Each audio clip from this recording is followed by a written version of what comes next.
ગતિ છો. તારી કૃપા, તારી દયા, તારી કરુણા મારી માથે હંમેશા માટે વરસતી રહે. અનાથો દરિદ્રો જરા રોગયુક્તો, એમાં હું દરિદ્ર છું, અનાથ છું, જરા ના ઘટપણ એવા જરાના રોગથી હું ઘેરાયેલો છું. અનાથો દરિદ્રો જરા રોગયુક્તો.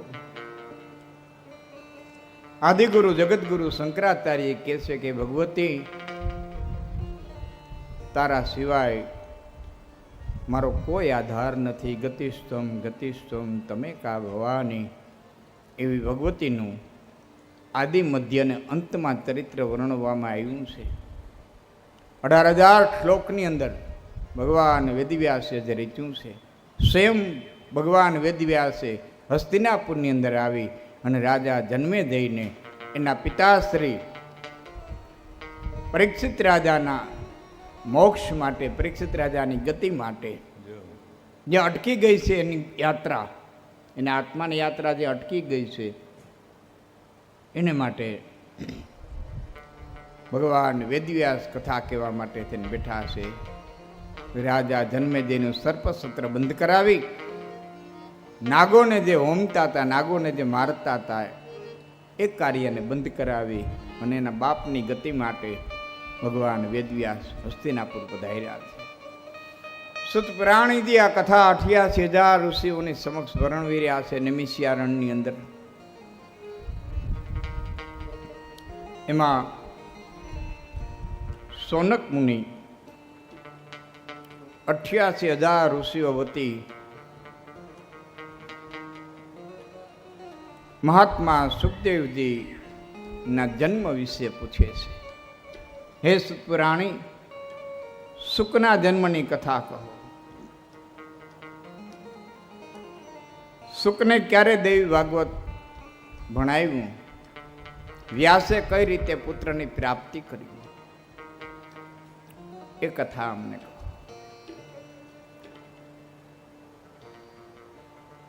સુતપુરાણી કહે છે, હે ઋષિઓ, એક વખત ભગવાન વેદવ્યાસ અરણી મંથન કરી રહ્યા હતા. અગ્નિ પેટાવવા માટે થઈ અને અરણીનું મંથન કરવામાં આવે. અરણી મંથનથી અગ્નિ જે પ્રગટ થાય એને યજ્ઞની અંદર પવિત્ર અગ્નિ કીધો છે.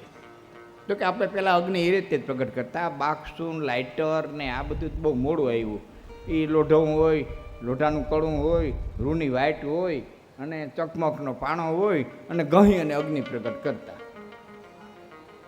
એની પહેલા અરણીમાંથી અગ્નિ પ્રગટ કરતા. ધીરે ધીરે ધીરે ધીરે વિજ્ઞાન આગળ વધતું ગયું અને સંશોધનો થતા ગયા. પછી બાકસું, દિવાસળીઓ ને ટચ એવા લાઇટ કટિંગ થાય ને એવા લાઇટર ને ઇલેક્ટ્રિક બધું આવ્યું. અને હજી ઘણું બધું આવશે, આવ્યું છે એના કરતાં હજારો ગણું હજી બધું આવશે.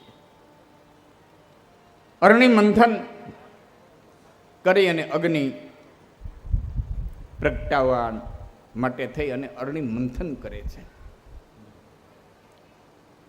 અગ્નિ લાકડાની અંદર પડેલો છે, બસ મંથન કરી અને એને પ્રગટાવવો પડે. આ વાત તમને અને મને બતાવે છે કે સજનતા અને દુર્જનતા દરેક મનુષ્યની માલિક પર પડી હોય છે. શેનું મંથન કરીને શું પ્રગટાવે છે એ વ્યક્તિ ઉપર આધારિત છે. ન હોય તો નીકળે નહીં, ન હોય તો નીકળે નહીં. એવા ન્યાય આપ્યા છે શાસ્ત્રોએ. ભાઈ માટીમાં તો ઘડો પહેલેથી જ છે, પથ્થરમાં મૂર્તિ પ્રથમથી જ છે, ફક્ત પ્રગટાવવાની છે.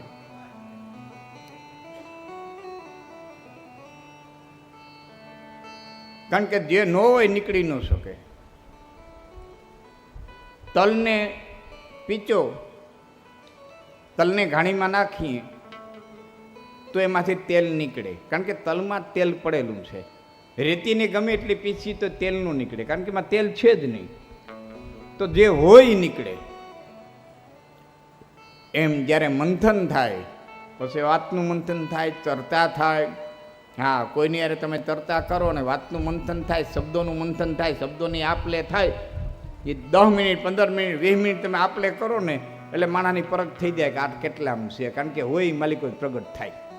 એ અથ્યા વિનાનું રીએ જ, એની વાણીમાં આવ્યા વિનાનું રીએ નહીં, એના મોઢામાંથી આવ્યા વિનાનું રીએ નહીં, એના ચહેરા ઉપર આવ્યા વિનાનું રીએ નહીં. જે પડ્યું છે અંદર એ બહાર આવ્યા વિનાનું રીએ નહીં. માનવી કો તોલ એક બોલ મેં પીછા નહીં. માણા એક બોલ કરે તા ખબર પડી જાય હામાવાળાને કે આના હૃદયમાં શું પડ્યું છે. મંથન કરવું પડે. એમ પરમાત્મા શિવ તત્વ દરેક મનુષ્યની અંદર પડ્યું છે, સમસ્ત બ્રહ્માંડમાં વ્યાપ્ત છે. બસ એને ઉઘાડવાની જરૂર છે. માણસ મંથન કરે તો એ પ્રાપ્ત કરી શકે. કર્યા વિનાનું કાંઈ મળતું નથી, વાવ્યા વિનાનું કાંઈ ઉગતું નથી, અને કરેલું ફોગટ જાતું નથી. મંથન કરવું પડે, પ્રગટાવવું પડે. સદનતાને લઈ આવી હોય તો મંથન કરીને લઈ આવવી પડે. કારણ કે બે વસ્તુ દરેક જીવની અંદર પડી છે. મહાત્મા તુલસીદાસજી લખે છે, જડતે તન ગુણ દોષમય વિશ્વ કિન્ન કીર્તા સંત હંસ ગુણ ગહી પર હરિ બારી બિકા. જડ ચેતન ગુણ દોષમય. જડ ચેતન જે કાંઈ છે એમાં ગુણ અને દોષ બંને રીયેલા છે. સંપૂર્ણ એક મહાશક્તિ. બહુ મારી ટૂંકી યાત્રા, વ્યાસપીઠની તો બહુ ટૂંકી યાત્રા, આટલી ટૂંકી યાત્રામાં મને આવો અવસર મળ્યો. મારા માટે ભગવતીની અસીમ કૃપા કહેવાય.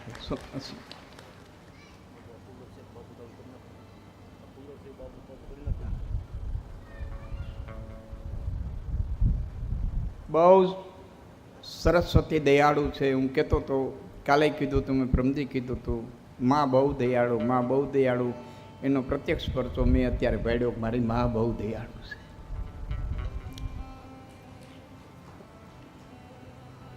ભગવાન વેદવ્યાસ અરણી મંથન કરી રહ્યા છે. આપણી વાત ત્યાં હાલતી હતી કે મંથન કરો એટલે અંદર જે પડ્યું હોય એ બહાર આવે, ન હોય નીકળે નહીં. મંથનની ગોળીના તળિયે ઝેર હશે તો નીકળશે, ભગત બાપુ બોલ્યા છે.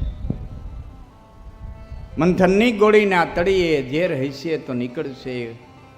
કાં તો જગ બળીને ભસ્મ થશે, કાં કોઈ જળાધર જાગી જશે. વ્યાસ અરણી મંથન કરે છે, અગ્નિ પ્રગટાવે છે. એમાં એક ઝાડવા માથે એક માળાની અંદર પક્ષીના બચ્ચા બે છે, બે પંખીડા છે. એક પંખીડું આવે છે, બચ્ચાની ચાંચમાં કંઈક આપે છે, ઉડીને વ્યું જાય છે. બીજું પંખીડું આવે છે, બચ્ચાની ચાંચમાં કંઈ આપે, ઉડીને વ્યું જાય. એમાં ઝીણા ઝીણા વરસાદના ફોરા મીંડા પડવા એટલે એક પંખીડું બેહી ઝાડવાનું પાંદડું પકડી અને બચ્ચા માથે છાંયું કરે છે, વરસાદથી રોકે છે. ભગવાન વેદવ્યાસને વિચાર થયો કે આ મોટા થઈને ક્યાં આને નભાડવાના છે. છતાં બાળ ઉછેરની અંદર, લાલન પાલનની અંદર કંઈક મજા છે, કંઈક આનંદ છે ગૃહસ્થી જીવનની અંદર. એ વિચાર કરતાં કરતાં ભગવાન વેદવ્યાસને પુત્રની કામના થઈ. મારે પુત્ર હોય તો સારું.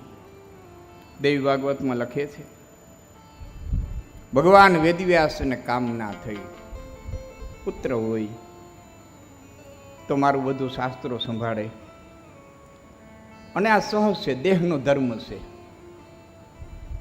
પટાણે બધા બાપુ વાતો કરતા હોય કે અમારે તો દીકરી એ છે, દીકરો એ છે, અમારે તો જમાઈ એ છે, દીકરો એ છે. ભલે ઉપર ઉપરથી કહેવાનું હોય બાપ, પણ ઊંડે ઊંડે દીકરાની આશા રહી જાય અને રહી જાય. ઊંડે ઊંડે દીકરાની આશા રે. વ્યાસ જેવાને રહેતી હોય તો આપણે તો સામાન્ય માણસ છીએ. કામના થઈ. એમાં નારદ મુનિ પધાર્યા છે. નારદ મુનિને કીધું છે, મુનિ મને પુત્રની કામના થઈ છે, શું કરું? નારદ મુનિએ, ભારતના ઋષિઓની આ મજા હતી, ગમે એટલી કક્ષાએ પહોંચ્યા હોય પોતાની વ્યથા બીજાને કહેતા જરાય અચકાતા નહીં. પોતાના મનના પ્રશ્નો રજૂ કરતા અચકાતા નહીં. હું જ બધું સર્વસ્વ છું એમ ક્યારેય ન વિચારતા. હે નારદ, મારી માથે અનુગ્રહ કરો, મને પુત્રની કામના થઈ છે, પુત્ર માટે થઈ, અને હું શું ઉપાય કરું? ભગવાન નારદ છે એ સંક્ષિપ્તની અંદર મહાશક્તિ, આદ્ય શક્તિ, એની કૃપા, એની દયા, એનું વર્ણન કરી દે છે. શક્તિની આરાધના કરવા માટે થઈને તમે હિમાલય ઉપર જાઓ. ભગવાન વેદવ્યાસ શક્તિનો મહિમા સાંભળી પુત્રની કામના લઈ અને હિમાલયની અંદર એ ભગવતીનો ગુણાનુવાદ, ભગવતીની પ્રાર્થના, ભગવતીને પ્રસન્ન કરવા માટે થઈ અને જાય છે. અહીં સુત પુરાણી ને સોનક પૂછે છે કે અમને હયગ્રીવની કથા કહો. નારાયણે કીધું તો બ્રહ્માને કે એક વખત મારું મસ્તક કપાણું, હું હયગ્રીવ થયો, તો એ હયગ્રીવની કથા અમને તમે કહો. એની એક નાનકડી સંક્ષેપમાં કથા લઈ. એક વખત દેવતાઓ બધા સાથે મળી અને વિષ્ણુ યાગ કરવાનો વિચાર કરે છે. બહુ મોટો યજ્ઞ કરવો છે. અને એ વખતે દેવો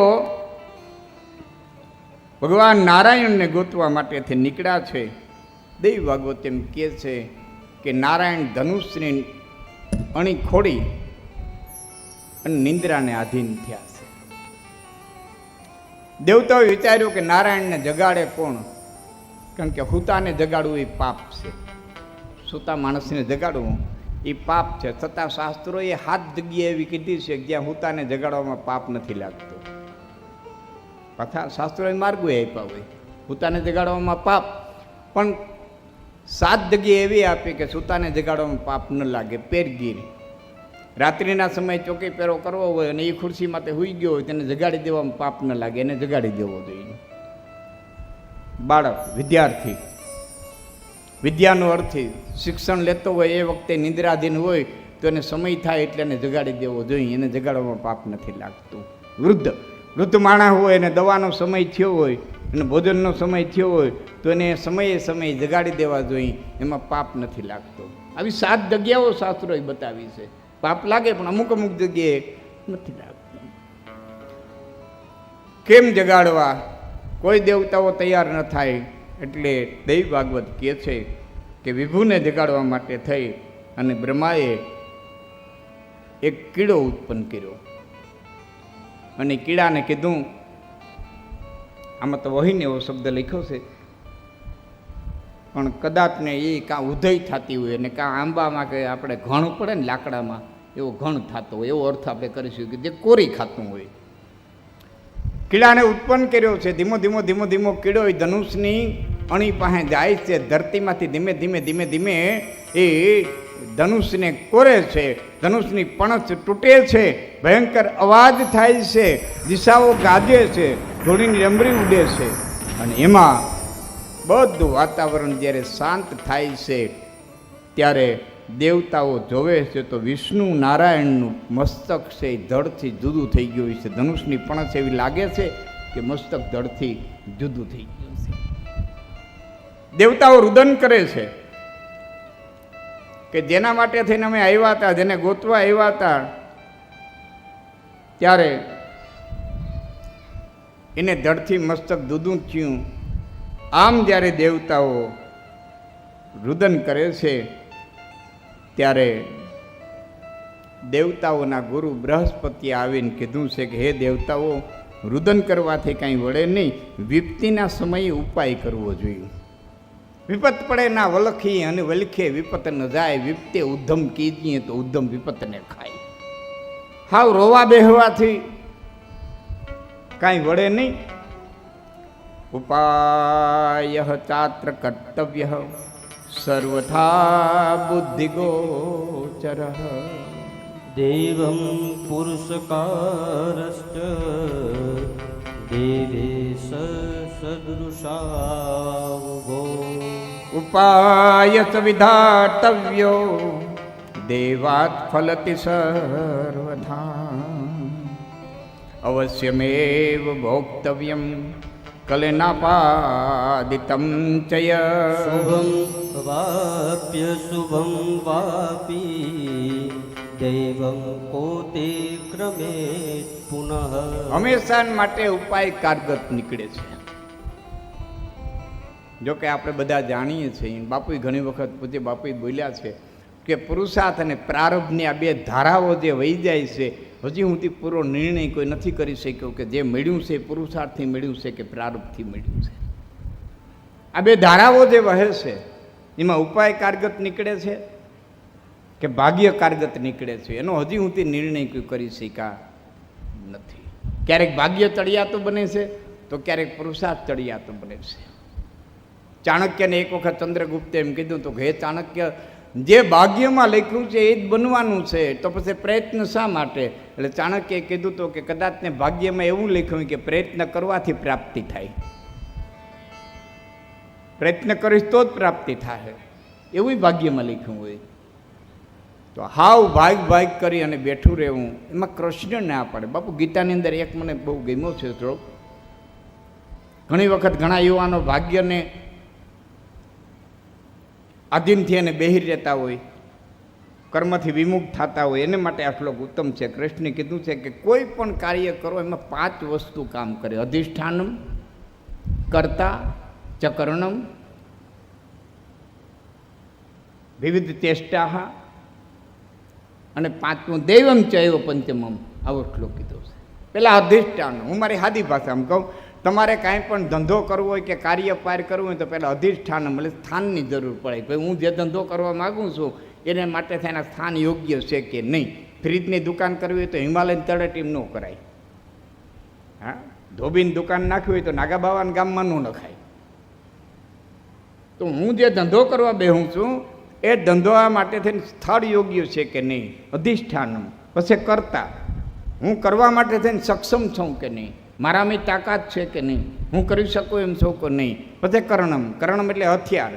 મારે જે કાર્ય કરવું છે, જે ધંધો કરવો છે એનું બધું કાટું મટીરિયલ્સ મળી શકે એમ નથી, છે કે નહીં, પાયકા પછી વેચાય એમ છે કે નહીં, અથવા તો એમાં જે પાવડા કોદારી જે કંઈ યંત્રો જોઈએ તે મને સહજ રીતે સુલભ થાય કે નહીં. ત્રીજું, ચોથું કારણ વિવિધ ચેષ્ટા. એના માટે થઈને જેટલા પ્રયત્નો કરવા પડે એટલા બધા પ્રયત્નો કરી શકો એમ છે કે નહીં. આ ચારેય પરિપૂર્ણ હોય. અધિષ્ઠાન પરિપૂર્ણ હોય, કર્તામાં તાકાત હોય, બધા જ પ્રકારના હથિયાર હોય અથવા તો સામગ્રી હોય, અને અનેક પ્રકારની ચેષ્ટા કરે. 4 ચેષ્ટા કરે, 5 ચેષ્ટા, આ બધું કર્યા પછી પણ જો સફળતા ન મળે તો દૈવમ ચ એવો પંચમમ. પછી ત્યાં ભાગ્યને લઈ આવો, પરબારા ભાગ્યને ન લઈ આવો. પરબારા નસીબ કરી અને કૃષ્ણ કે બેહી ન જાવ, એક વખત પ્રયત્ન કરો. દી વાળે એ દીકરા, કાં ધોરીને કાં ધરા, કાં કરું મેં કપાહિયા નકર ઝાકડિયા તો ખરા, એ તો દી વાળે એ દીકરા. બાપના માથા દીને બાવડાના બળે બેઠો કરી દે ને દીકરો કહેવાય. દીકરો કાં ધોરી, કાં જમણો પગ લાંબો કરીને બેહતો હોય, બળદિયો આવી જાય ખેડૂને ઘીરે તો દી વરી જાય. બાપુ એવી કહેવત છે, જમણો પગ લાંબો કરીને બેહતો હોય ને એ સુકન્યાળ ગણાય. જમણો પગ લાંબો કરીને બેહતો હોય એવો બળદિયો ખેડૂને ઘીરે આવે તો દી વળી જાય.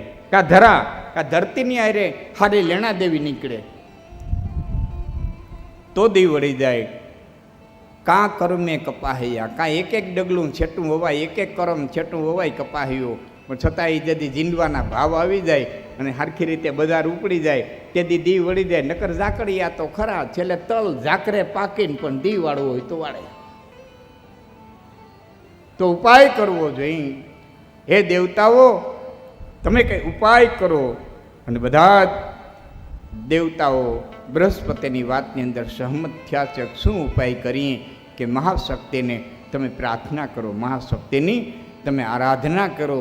બધા દેવતાઓ સાથે 4 વેદ મહાશક્તિની આરાધના કરે છે. હે ભગવતી, હે જગદંબા, હે બ્રહ્મ વિદ્યા, એ સમસ્ત જગતને ધારણ કરવાવાળી ચિંતયંતુ મહામાયા વિદ્યાદેવી સનાતનમ સાવિદ્યાયાતિ નિર્ગુણા પ્રકૃતિ પરા બ્રહ્મ વિદ્યા જગત દાત્રી સર્વેષાં જનની તથા યયા સર્વમિદં વ્યાપ્તં ત્રૈલોક્યં સચરાચરં. ત્રિલોક્યમ સત્યાચરમ સમસ્ત જગતને માલિકોર વ્યાપ્ત એવી ભગવતી અહીં શબ્દ મને ગમ્યો. ધાત્રી, ધવડાવનારી, પોષણ કરનારી, એની એક કડી કઈ